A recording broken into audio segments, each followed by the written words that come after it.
Avant de commencer cette vidéo, vous pouvez faire vos placements de produits sur Mimbejores en contactant le numéro qui s'affiche au bas de l'écran. Bon visionnage. Bonjour les amis, j'espère que vous allez bien. Dans la vidéo d'aujourd'hui, je vous présente l'histoire de Nathalie, une jeune femme originaire du centre du pays.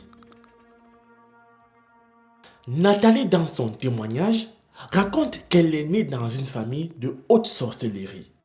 C'est-à-dire que de ses grands-parents jusqu'à elle, tous pratiquent des rituels qui consistent à vendre des gens, à les sacrifier ou comme elle-même le dit, à les rendre tout simplement esclaves.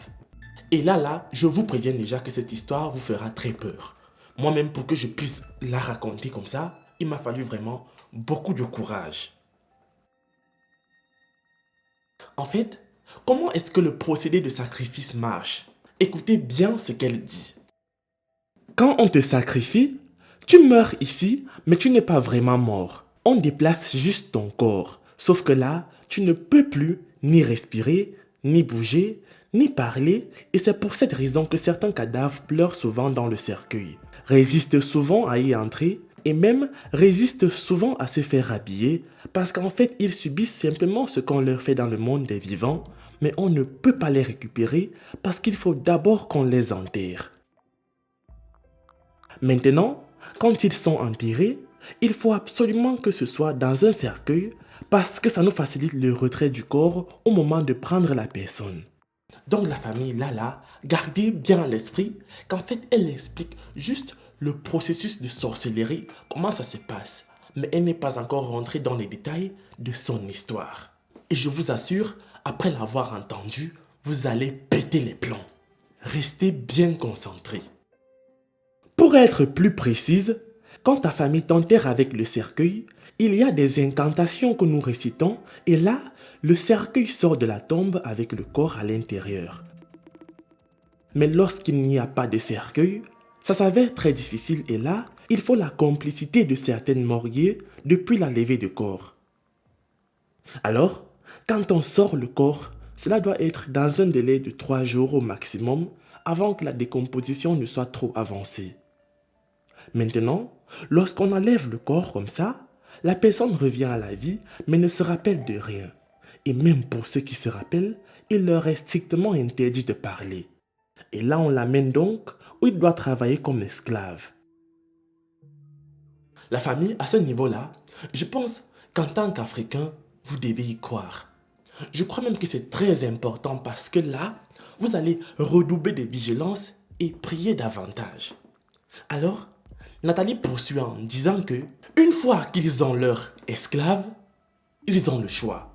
Soit de les faire travailler pour eux-mêmes, à leur propre compte, ou alors de les revendre à d'autres sorciers, ou alors à des profanes, c'est-à-dire ceux qui ne connaissent rien à la sorcellerie.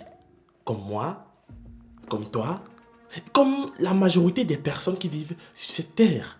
Et elle précise que, dans sa famille, tout le monde, même jusqu'au bébé qui vient de naître, tout le monde a un esclave. Et ces esclaves-là, qu'est-ce qu'ils font concrètement? Quel est leur objectif? Quel est leur but? Nathalie explique alors qu'en fait, ça dépend. Certains s'occupent de vendre leurs ballots d'habits dans différents marchés du pays. D'autres sont des chauffeurs de leurs taxis et de leurs motos. Il y en a qui gèrent des bars et des snacks toute la nuit et toute la journée. Certains travaillent dans des grosses plantations nuit et jour. D'autres font du jardinage et il y en a même qui s'occupent de l'élevage. Et tout ça, ils le font sans se reposer et à des salaires minables. Parfois, ils ne sont même pas payés. Mais ce qui est le plus choquant, c'est que dans tout ça, ils ne se plaignent jamais. Moi, quand j'étais étudiante, j'ai vendu presque toutes mes camarades de classe, même en stage et dans les réunions. En tout cas, partout où j'avais l'occasion, je vendais. Mais souvent, c'était surtout les dragueurs que j'envoyais devant parce que plus tu es jeune et plus fort, plus tu es sollicité de l'autre côté pour les acheteurs. Donc là, les amis, cette partie m'a un peu fait rire parce que j'imagine un peu la scène. Tu es un homme, un jeune homme, Et puis tu vois une fille, elle te plaît, elle est belle, attirante. Tu t'avances vers elle pour la draguer et tu te fais vendre comme un mouton, comme un animal. Ça fait rire, mais à la fois, ça fait très peur. Une fois de plus, les gars, restez sur vos gardes. Cependant, il y a quelque chose qui va venir bouleverser la vie de Nathalie au point où elle a commencé à se remettre en question et a commencé à mener un combat acharné pour sortir de cette spirale maléfique. Écoutez-la très bien. Mon combat commence quand je quitte le Cameroun pour aller faire une mission en Côte d'Ivoire. Et quand j'arrive, je rencontre l'homme qui est aujourd'hui mon mari. Il avait des visions. C'est un homme de Dieu. En fait, j'étais assise dans un restaurant à la fin de la journée. Je dînais avant de rentrer à mon hôtel et il s'est approché et a commencé par m'appeler par mon nom. Ma fourchette est même d'ailleurs tombée à cause de l'étonnement. Il a pris place à côté de moi et il a commencé à me relater toute ma vie. Il m'a même rappelé la dernière personne que j'ai vendue au pays avant de partir en Côte d'Ivoire. Il me disait que le monsieur travaille comme maçon dans les chantiers et souffre le martyre sans manger un franc alors que de son vivant, il se battait beaucoup. Et il m'a dit que depuis la mort du monsieur, sa fille orpheline mange les cacas chez les gens. Il m'a raconté un certain nombre de choses et là, j'ai commencé à trembler comme une feuille. Il m'a demandé si on peut marcher un peu et j'étais comme hypnotisé. Il m'a payé mon addition et on a commencé à marcher jusqu'à se retrouver vers une rue qu'on appelle avenue Jean Mermoz. On s'est arrêté dans un coin et il a commencé à prier pour moi. Il a élevé la voix, m'a posé les mains et il m'a dit de me confesser. Alors, après la confession, Nathalie raconte que jusqu'à aujourd'hui, elle ne sait pas ce qui s'est passé dans sa vie. Mais elle est devenue comme par miracle une fervente croyante en Dieu et de surcroît l'épouse de ce monsieur en question. Cependant, depuis qu'elle a quitté le pays en 2018, elle n'y est plus jamais retournée par peur des représailles de sa famille qui ne cesse de l'envoyer des menaces de mort à tout bout de champ.